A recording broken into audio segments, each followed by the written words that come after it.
Thank you so much for clicking on the Justin Root Show. I am sitting here today with an award-winning actor, a dancer, a motivational speaker, and probably someone who wears many, many hats, literally and figuratively, which we'll find out today. But also somebody who has given me, and no exaggeration, millions and millions of people so much joy and entertainment over the years. And to get just a small piece of him today, I am seriously, you have no idea, I am over the moon to have you, Mr. Carlton Wilborn. Thank you so, so much. And I'm also meeting you for the first time today too. So this is like, thank you so, so much. Thank you. I know you as a dancer. When did dancing start? Wow. Dancing for me officially started when I was 13 years old. And I don't really honestly know how this all came to be, but my first job, my oldest brother got. On Saturday afternoons, we performed at bar mitzvahs at a nightclub downtown in Chicago. Which is where you're born and raised, right? Yeah, I'm born in Chicago. There was a club called Dingbats. Somehow, I don't know what he was thinking. I wasn't even like, we hadn't officially even decided that we were dancers. He was just trying to find us a job. And he somehow pitched this idea to a nightclub that on Saturdays at noon, they allowed a bunch of freaking Jewish families to do their bar mitzvahs, and we were the entertainment. So we would teach like the bus stop and the hustle, and then in between that, we had to choreograph something, which my brother choreographed, and then we would perform in between. So that was my first gig at 13. Pain. Of course. I mean, so as a little boy though, are you like in the mirror? Are you dancing? Are you emulating anyone? Like, who were your idols, or who were your All right. So, truth be told, my brother. So there's 5 of us. I'm the baby. There's about 3 to 2 year gap between us, between all of us. So it was me, Tony, 3 years older than me, then Bobby, 6 years older than me. The 3 of us would fashion ourselves as the Jackson 5, and of course, who was going to be Michael? Carlton. So that's where I was like playing and getting in the mirror and doing a little something and practicing as something. You had to be great because for a 6-year age difference, it's not cool for someone your brother's age to be hanging around with a 13-year-old. I mean, you had to be someone that he... Oh, I never really thought about that. Do you know what I mean? Like, he had to be like... I don't know any older brothers who were like, yeah, come work with me. Yeah. You must have been great. Or I was just wild and buck crazy. I don't know. I mean... I never really thought about that, but I mean, I have always been just me socially. I've always been drawn to an older demo. I just always found older people interesting. How they found me interesting, I can't tell you. Maybe just my eagerness. And so with those first early gigs, did they translate in your brain to career? This is what I'm doing. This is... No, dude. No, really? No. We were 2 young black dudes on the south side of Chicago. They got a job. And that was our job, and I think my job in between that was that I covered my brother's paper route and did things like that. I mean, I wasn't, I didn't get strategic until a gazillion years later. Cut 2, that was 13. Okay, so here's the term. Okay. Right? So I am somewhere around 13, 14. I'm watching the news. CBS News does an expose on this young prodigy, a female named Shauna Goddard, critical name. Okay. The whole spot is about her being the youngest professional dancer in like a real company. And so she was 14 years old, my age. Okay. I'm watching her interview. I'm watching her in the, sort of clips that they had. I'm like, oh my gosh, she's amazing. Whatever. That was that. Cut 2. I end up getting into a magnet high school in the dance department, all by a fluke. It's all a curious. I'm in the school. They do a Saturday outing. This is like 3 months after the interview that I saw on CBS. And we end up for the Saturday outing going to see this dance company. At the time, it was called the Hubbard Street Dance Company. It's now Hubbard Street Dance Chicago, however. Okay. Matinee, we're in the house lights go down, scrim flies, and the first person that walks on stage, I'm like, oh my God, it's that girl. It was Shauna. Wow. She was the first person on stage. And I am locked, dude. I'm so mesmerized. And it was literally, Justin, that day in that seat, watching that company, watching Shauna, that I decided this is what I want to do with my life. I want to dance in this company and I want to dance with that girl. 6 months later, I got an apprenticeship to the company. And about 9 months after that, I was accepted into the company. And Sean and I started to dance together, and the rest is history. And I ended up being with Hubbard Street for about 5 years. I moved up to be their principal guy. I got my wish. You're like visualizing and manifesting before you're probably even aware of what that is. Visioning and manifesting. Yeah, Exactly. way ahead of the curve. Yeah. But then I moved around and I ended up going to Australia, working with the Sydney Dance Company for about 9 months. Jeez. And then I left and moved here. Okay, so you came to LA then. I came to LA in 1989. June of 1989. Okay. On the train. Nice. 2-day trip with $500 cash in my pocket. That's how I arrived in LA. In Hollywood. Well, I'm doing the math in my head. If you're moving out here in 89, this little iconic tour comes about. In 90. A year later. So in my head, I'm hating you so much. Arriving here in LA, getting your agent, and getting a life-changing job within, it seems like, I mean, it sounds like minutes the way we're talking about it. I am very blessed. Yeah. I do get it, too. I know a lot of people that have been out here for a long time that are incredibly talented and incredibly attractive. So, you know, I was blessed. I got here in June of '89. Within a month, I was working on some pretty high-profile music videos. The project that gave me my confidence was before I got the Madonna gig. Oh, okay. I was booked on the American Music Awards to be one of 18 men with Paula Abdul. No way! Yes. I didn't know that. Yeah, dude. So Paula opened the American Music Awards. Now, you have to think about the times, right? So now there's a lot of East Coast, West Coast sharing and camaraderie and whatever. Back then there was not. There was the East Coast dancers and there were the West Coast dancers. And so Paula did a huge audition, 18 guys, which was a mashup of both of them. So I got the gig, and so it was just this most amazing opportunity. And it just got me again in my juju. Like, I was like, okay, I held my own with the East Coast dancers, and the commercial dancers embraced me. So I'm riding high. Yeah. Got to work with Paula. Yeah. Got to lift her up. National TV. Yeah. And so by the time the audition came for M, I was in my sweet spot. But let me share, because this is what a lot of people have not known. Before I did this audition, I found out that Whitney Houston was going on the road. So I went and auditioned for Whitney's tour, and I booked it. So I was on hold to go out on the road with Whitney. And in that holding time, M had her audition. So I was like, fuck it. I'll go meet her. Because I didn't really care. I had a big tour in my pocket. So I just thought I can just go and just have fun. If she don't hire me, don't matter. I got a good gig anyway. So I went to the Madonna audition. Cut to I got the invitation. Now the pressure was on because like, well shit, well Whitney or Madonna, like which one do you do? And a lot of people, you know, have said, well of course you wouldn't do the Madonna thing. Well, it could seem like that now. But if you look back at this little chocolate, little skinny ass dude who came from the hood in Chicago, who was the diamond in the world to him? The chocolate sister, Whitney Houston. But I sat and I prayed about it for a short spell of time, and again, it was supposed to be. And I don't know what specifically, but my soul said, say yes to Madonna. And so I did.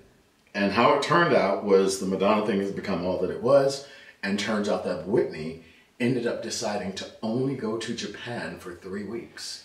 Well, I was just getting ready to say, now, I'm not even aware of a tour that would even rival or match what you did. Whitney never did a tour at that scale. Wow. So the cards were in my favor, dude. Wow. She only went out for 3 weeks. I ended up in a relationship that has now spanned all of these decades. And we're talking about it still, almost 30 years later. Can you believe it? Were you a fan of her before you auditioned? Like, was she just like, what were your feelings towards her? Yeah, I mean, obviously I was aware of who she was, but I was not a big fan, to be really honest. It wasn't until after I got the gig with her that I bought an album of hers for the first time. I never bought anything from her. Yeah, I mean, I'm cast, and now it was, we gotta figure out who the fuck she is and what she's doing. Actually, you know, even now that, you know, me and the guys have come back together, we've been doing some touring and interviewing and stuff, we've come to realize that half of us were not that piped into her at the time. Really? Not as big fans. Which is probably what made it work.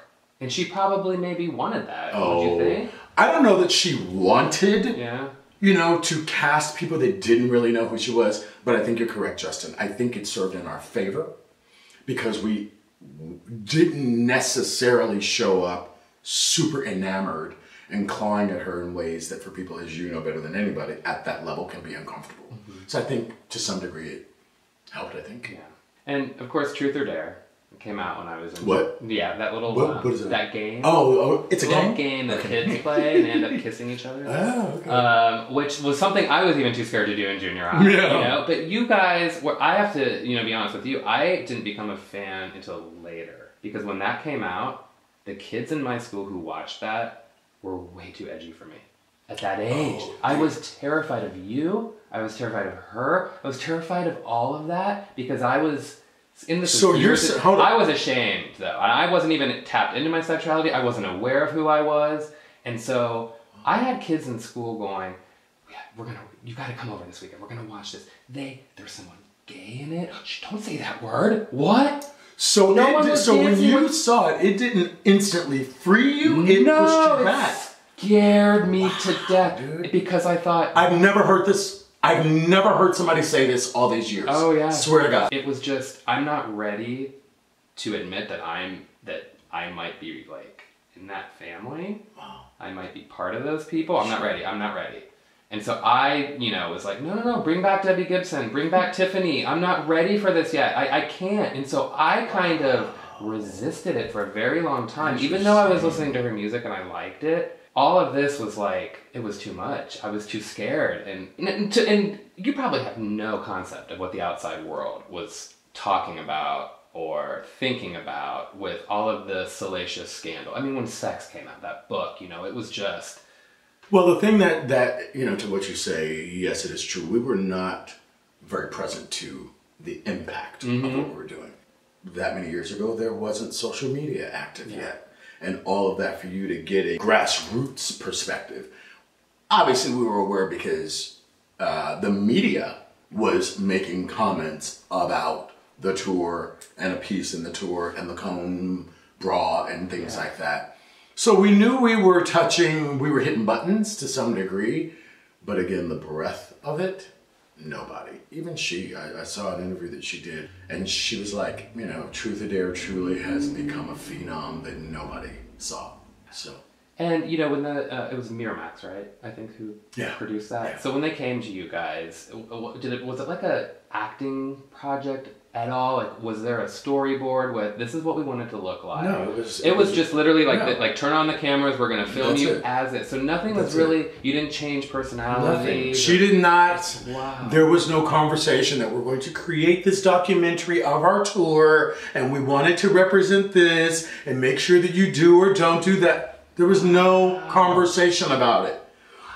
I want to do a documenting of my tour. I need you to sign off on this thing, and the cameras are going to start on Tuesday. That's about what we got. So how buck wild you show up is on you. How much you show up refined, you decide. She didn't say you do more, you do less, stop doing that, do more of this. There was never a conversation, dude. Good luck. Yeah. Well, the good luck worked, because... Listen, hallelujah that I have been blessed before, because I had a... So I'm I'm sorry, I wish I were the youngest. I'm the oldest of the... of the guys, at least, the dancers. Okay. And so I had a full career.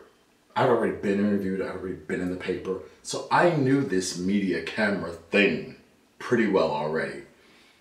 Different than the other guys that were very sort of green and super excited, so they're just gonna freaking do whatever. So I knew to guard. I knew that fucking camera's gonna be on. Watch yourself, dude. Wow. Don't say it if you don't want them to see it. Good for you. Don't do it if you don't want them to know. So it served me.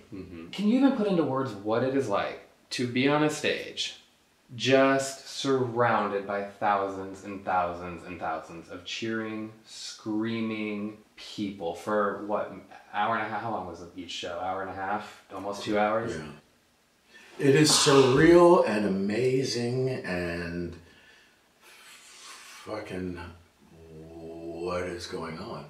Like, say 40 shows into it. Are you like checking off the grocery list in your head as you're doing the moves, or are you just present?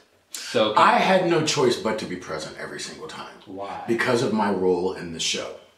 I was the designated main partner for N. So lifting her, carrying her. So, difference between me and the guys. The guys, when we were on the road, had the luxury of being able to go out and party and show up hungover and whatever and whatever. And I could never take that risk because I had the multi-million-dollar entity literally in my hands. So I couldn't fuck around with being a little slow or kind of not being present in a moment. I had to be on my P's and Q's because you've got her and you need to bring her down calm and make sure nothing that you do impacts her face to be nervous or to shift or to figure out. I got to keep this woman feeling super comfortable, so I couldn't play. So that's where I was. I was in lock and load mode.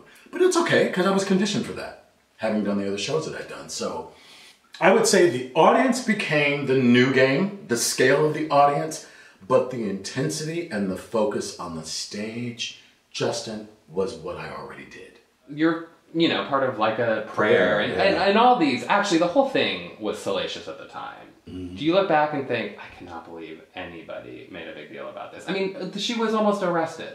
You guys were all, I don't know if you were almost arrested. We all were. But that in Canada. Well, listen. We did, when we were in Italy, I remember us finishing the show. She runs off all sweaty with a towel on her back. They whisk us into the cars. We're doing our caravan to leave, and they had closed the gates to the venue. And the Italian press were refusing to let us leave. Unless she was not going to do this the next night. No. And it was crazy. So we literally are running and trying to climb over the fence to the gated stadium. Insanity. So yeah, we were aware of it. You seem very, like, what I've seen and interviews I've seen, you seem very pro and you speak very positively of the whole experience and all that. Let me be honest with you. It's been a process for me to get the real value of this experience. Really? For many years, I wanted to escape it and try to make sure that I had some identity beyond her and beyond all of that. And I'm really grateful, Justin, that I have been able to get that sometimes God gives you a blessing at such a scale that you are never supposed to escape it. And it is supposed to be such an is in your journey to propel you into the other things that you want to do. And so that is what Madonna and the Blonde Ambition Tour, specifically and Truth or Dare, have done for my life, dude. I'm inside of some arrangements of work activities now that could only have come because of what that did for me. So I'm grateful. Yeah. I'm grateful. And I get it now. I didn't always get it. I didn't always embrace it, and I fully embrace it now. Mm-hmm. My life would not be as magical, and I live a great, cool life, dude. That's awesome. If it were not for her. Yeah, that's amazing. And I watched you there again recently the other night just to kind of get in the mindset of you coming here. Yeah. And things struck me differently than the last time I'd seen it, which was probably 5-10 years like ago. What really stood out for you now? The fact that this woman even said the word AIDS, even had gay friends, said gay, showed two men kissing, the way she stuck her neck out in a time which had no one else doing it. That's true. Man. Nobody else doing it. And so I kind of like the funny Kevin Costner stuff, the sex stuff, the Antonio Banderas, it kind of like took this back seat to the importance of what you guys did. just by showing up, just by being there. Does any of maybe, you know, you said it was kind of a struggle, so obviously there are some negative tones to what you had to work through to get to where you are saying where you are today. Yeah. Do those kind of dissipate when you think of how many people you possibly touched and how many people's lives you changed? I mean, 1,000%. Now. And you must hear it all the time. Did you hear it then at all? Let me be clear. So here's where the big shift for my bigger understanding about the power of this really jumped in. And it wasn't until Strike a Pose, which is the new documentary that jumped off in 2016, which is a documentary. It's now on Netflix. Everybody can see it. Y'all can go check it out. And you have to see it. It's very great. It's fantastic. That documentary is specifically, exclusively about the men on the Blind Ambition Tour. Kevin Stay, who's my ride or die, I love that man. He's amazing and super talented. And he and I talked about why, even when we did the world premiere in Berlin and then we're getting these interviews, and like, why were we all of a sudden so moved by all the things that people in the public were saying? And we realized, Justin, because over the years before Strike a Pose, all of us, me and all the guys, have been getting fan mail. I'm saying decades after, still. But it didn't register. And Kevin and I realized because we never took them seriously. When they would send us messages about how we impacted their life, we didn't take it seriously because we thought that they were really complimenting us and doing a reach out to us, real talk, to simply get in the game to talk about her and to be associated to her. So we underplayed our individual contribution of value. Again, because when somebody sends you an email or a Facebook message or whatever, there's distance. So once we were doing our own touring and junkets for Strike a Pose, that was created, hallelujah, by amazing directors Esther Gold and Ryer Zwan out of Amsterdam. They set that project up to specifically honor the voice of the men. So in our voice, and now we're meeting the fans from that, and they're shaking to meet us. And they're crying, literally crying.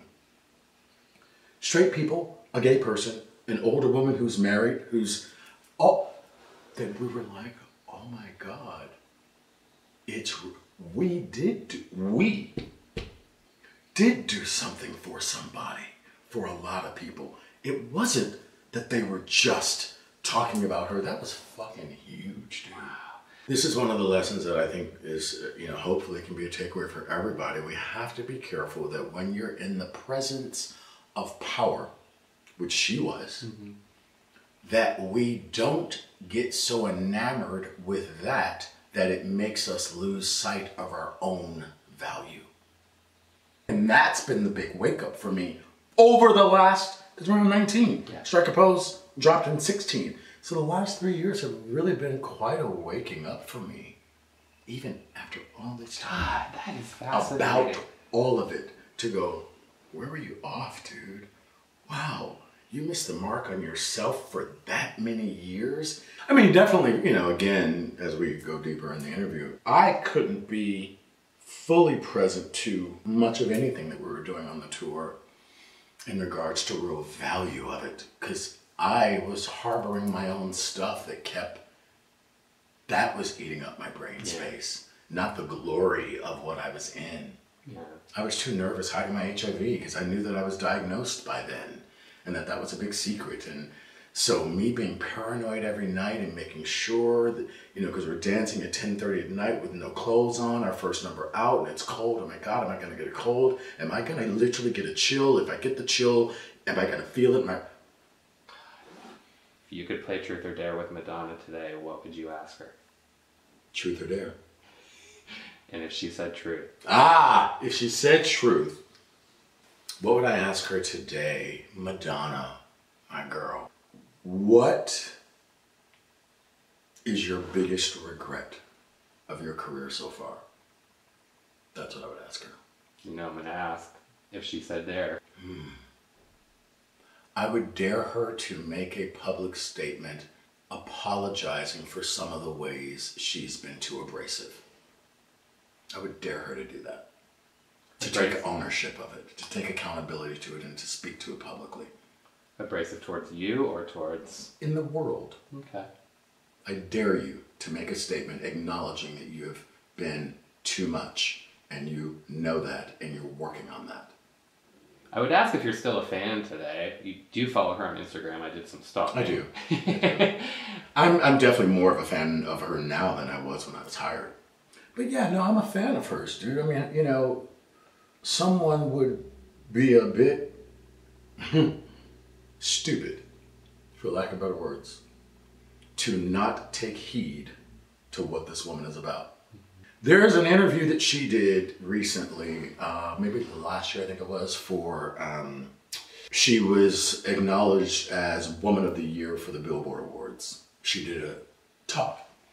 And it's just amazing, dude, you know, so she's going on and on. I literally have used this reference for friends of mine current day, even if you don't care a jack shit about her.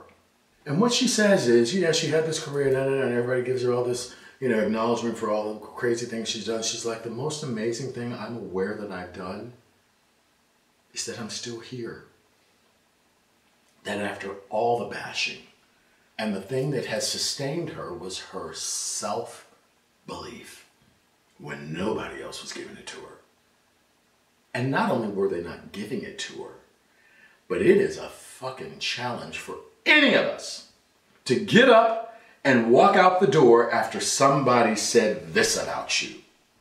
Even for those of us that get that information privately through our email or a phone call, we're debilitated and can barely go to the grocery store. Let alone that when you leave, there is a statement here and a news thing here and a thing here and a thing here and a thing here that we're shunning her and bashing her. And this human being had such internal constitution that they could walk and go, whatever, I'm gonna be good anyway. What human being, male, female, straight, gay, old, young, can't be served by that kind of message? And anybody that's had any micro perspective on her journey knows that that woman is talking truth. So that makes me be a fan of hers now. To hold me when I'm in a moment. To go remember that you got to touch, physically feel the sweat of, be aligned with that kind of power. Don't lose sight of who you are, Carlton. Dark moments, you have them. We're human. How do you pull yourself out of them? How do you go on? How do Remember what you're made of. That is my ongoing message for everybody. Remember what you're made of. All of us, especially as adults, we have examples of where we made it through. We were terrified. It worked in our favor. We didn't know. An answer showed up. Don't get tripped about the facts in front of you. Remember what you're made of. Go back to your library. That's how you get through it. Somebody did show up and help you. I haven't gotten a phone call yet. It came through before, didn't it? Breathe. Bring down your red heat. Remember, remember, remember. All of us, Justin, are winners and accomplished somewhere in relation to something. I could seriously sit here and talk to you all day, but sadly our time has come to an end. And I love to end my show with something so easy. You don't even have to think about it, okay? That was fast. I know, right? Wow. I'm glad you said it was fast. I always dread people. Fun, dude. I always think people are like, oh my god, we have to talk that long. I know, we've already talked for like 35 minutes. It's great. All right, silver or gold? Okay.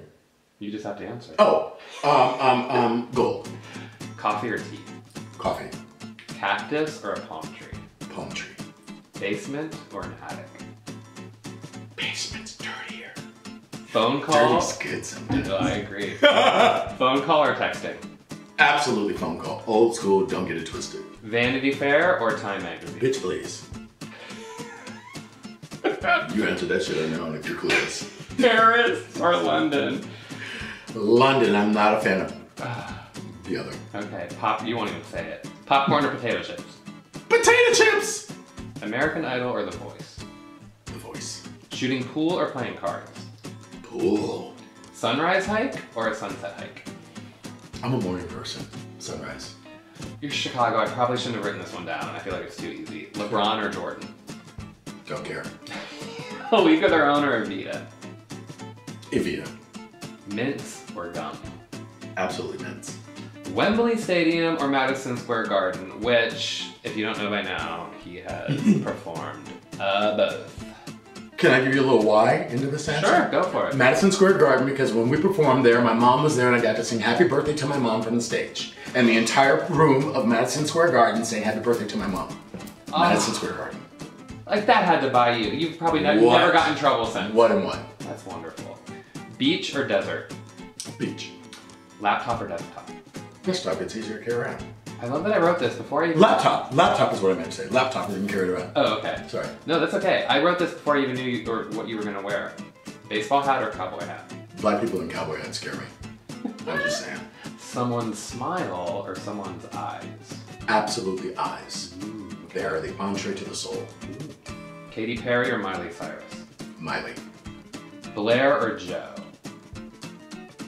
Do I have to tell you who? No. Thank Blair you. or Joe. Wait, no, I didn't. wait. Oh, from Facts of Yes! Life? Oh my I didn't God. have to tell you. That's hysterical. Blair or Joe? Joe was a lesbian, right?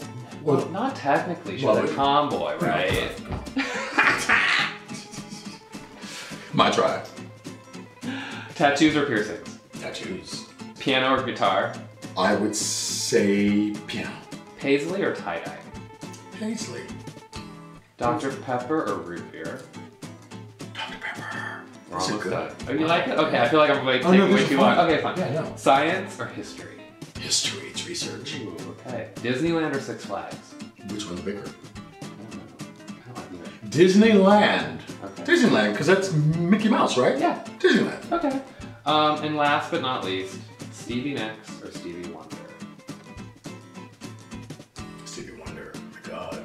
Well, again, I cannot thank you enough. I cannot wait to see where the rest of your amazing and iconic career goes. I don't know, I feel like I just took a masterclass in wonderfulness. Like, just everything just is so authentic and genuine, and Thank you, dude. can't thank you enough. I really appreciate that. Thank you for reaching out to me. Yeah, of course. And thank you to our mutual friend Juan Pablo who what's set this up, brother? up. Yeah, he has gotten me 2 guests now. Oh, fantastic. Yeah, so this is so sweet. But where can people find you? You're on Instagram. My IG is Carlton Wilborn Rising. Carlton Wilborn Rising. Yeah. Okay. And my Facebook is Carlton Wilborn. Okay. And you have a website you said too, right? CarltonWilborn.com. Nice. Get his books. You Get have my 2, merch. right? I have 2 books. Yeah. My workbook, which is my life coaching curriculum. And then I have my regular book, my autobiography, some t-shirts, some ringtones, things. Yeah. Well, great. Well, thank you guys so much. Please subscribe. See you next time. Bye, guys.